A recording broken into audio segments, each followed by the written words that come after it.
You're just so exceptional in dramatic roles. Is there something about this genre that really draws you to this? No, I don't think it's the genre per se. I think that what draws me to some of these characters, and especially a character like Gunnar, is that I can see the journey, that it's a bit against all odds, that he goes from a humble farmer, kind of a regular guy, to, opening up to his feelings and becoming pretty much a badass in the process. It's very satisfying to play characters like that. What kind of backstory were you given on Gunnar? I'd love to hear what they sort of explained to you about him in the beginning. You know, compared to the rest of the group of rebels that he becomes part of, he's actually much more of a regular guy. So it was kind of, if for a second you sort of ignore, life on different planets and all that stuff, and that it's all happening somewhere in space, I felt like the world that Gunnar comes from, and the planet that he lives on most closely resembles Earth. And so it was actually not that hard to imagine what Gunnar's life looked like until Cora rolled into it. I think that changed everything from the minute he saw her. I think he's had a crush on her, and but it just takes an tremendous amount of courage to express those feelings. Did they tell you though why maybe he's so shy and reserved, or like if his parents are still in the picture, kind of a little bit of backstory of who he was as he became this individual? Yeah, I mean, I think that he is a man of the land, and he is very comfortable in his work and in his role within the community as the one with the greenest thumbs, so to speak. But circumstances force him out of his comfort zone, and I think that's what causes him to be a bit, well, definitely to come across as a very shy. He's a little naive, and he's not very comfortable in this world, especially in all the fighting and all that stuff. Something that Korra, of course, is very comfortable in. So he really learns to how to move and how to navigate that world. Did you draw on any of your previous roles as you've been helping to develop Gunnar into part two here? Um, I don't know. I kind of feel like I always take a little part from each role with me. It's never completely gone.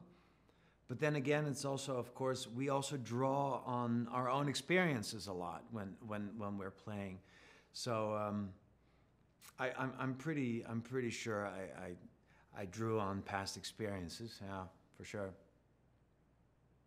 Knowing the journey that Gunnar takes here in Rebel Moon Part One, how did that challenge you to begin and portray your character for Part Two? You're going from farmer to warrior. Yeah. Um, well, the nice thing for us was that we knew we were going to make both films, right? And we shot them back to back, so it allowed us to get a sense of an overall arc. And I knew that if that there was no rush in getting there. I knew that in part two, really Gunnar comes into his own and finds his strength. So I could, we were able to take our time with it in part one, and really slowly see that transformation happening. Certainly, there's so many epic scenes to this, and there has to be one maybe you're most proud of, or maybe one that challenged you the most. I mean, there were so many moments that I really enjoyed doing. One of my favorite, because one of my favorite stunts in part two is once all hell breaks loose, and I don't know if you remember it, but Gunnar fires a shot at like the bell, which basically is the signal for the battle to start. There's a first of all, I thought that was just so cool that it's Gunnar that starts it all off. And secondly, there happens like a massive explosion right after, and both Cora and Gunnar like fall into a river, and it was so nice to do that because we were actually able to do it. We had built a river on our in our village, and I mean seriously, water was streaming and would be sent up back. It was circulating. It was amazing, and we were shooting it just outside of LA over the summertime, and it was brutally hot. So this was like, it was such a treat, you know, explosion going off behind us, and we get to jump in a river. I have very fond memories of that. I felt like a stunt performer for a second. With so many incredible locations, was there one that was a favorite for you to shoot in? Well, the village was amazing, and the way they had built the whole town. You know, a big part of the action for Cora and Gunnar in part two takes place in a spaceship that is about to tumble down from the sky, and because of that, the floor is constantly slanted, and so to shoot those scenes and the action sequence that takes place as they're sliding down the floor, that took us about 2 or 3 weeks of shooting on like this big slanted green screen set. And, you know, I remember going in between takes, you have to run back up and hold on to the top and then wait until they would call action and then let go and then do whatever we need to do during the tumble. But it was constantly like very short bits and pieces. Whereas when you see it in the film, I'm so proud of that sequence because it just looks like that spaceship and the floor that we're sliding across is endless. Whereas in reality, it was it took 2 seconds to slide down. As the magic of movie making. Oh my goodness. Every part of this is just magical and so intense and intriguing. How did you shake off a long day of being on set? On a shoot like this, at some point, I mean, obviously you spend more time on set than off set. So you just, it is a great feeling. I like it, you know, it just, you get to really inhibit your character. There is such chemistry between. But I can also, by the way, I have very fond memories with my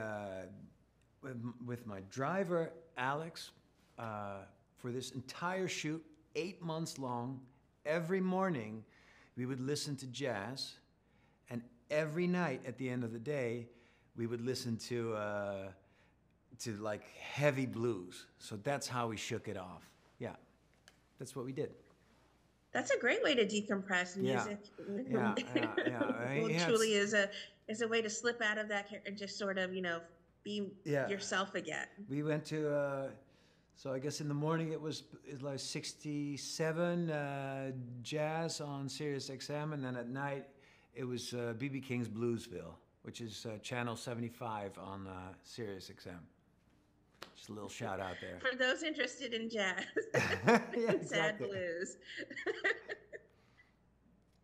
This is an exceptional series for you, and yeah, I'm curious what it has meant to you to be a part of such an iconic franchise like Rebel Moon. It's like a boy's dream come true, you know, to see yourself in a film with spaceships and aliens, and it's kind of surreal. I'm so grateful for that opportunity. What's next for you? Have you been busy working on any of the projects, or are you just finally writing the Rebel Moon experience still? Um, well, yes, I am writing the Rebel Moon experience right now. I'm really excited that people uh, get to see the next chapter in the saga. And I'm about to get to start a new series for Netflix called The Abandons, and I'm really looking forward to sinking my teeth in that as well. Certainly, we've come to love the exceptional roles that you've done on our screens. What would you like to say to everyone who are fans and supporters of the fascinating and truly outstanding work you do with your series and the films you're a part of? You're being way too kind to me. I'm really grateful for your kind words, and I'm so grateful for people watching my work. When we're making movies, like for example, when I'm working on Rebel Moon, it just helps me to forget that anybody would ever watch it. You know what I mean? It just I just focus on the story, and I don't think of anybody actually ever seeing this. And now that it's finished and the edit is done, and I'm very proud that it comes out, and I hope people will watch it. So yeah.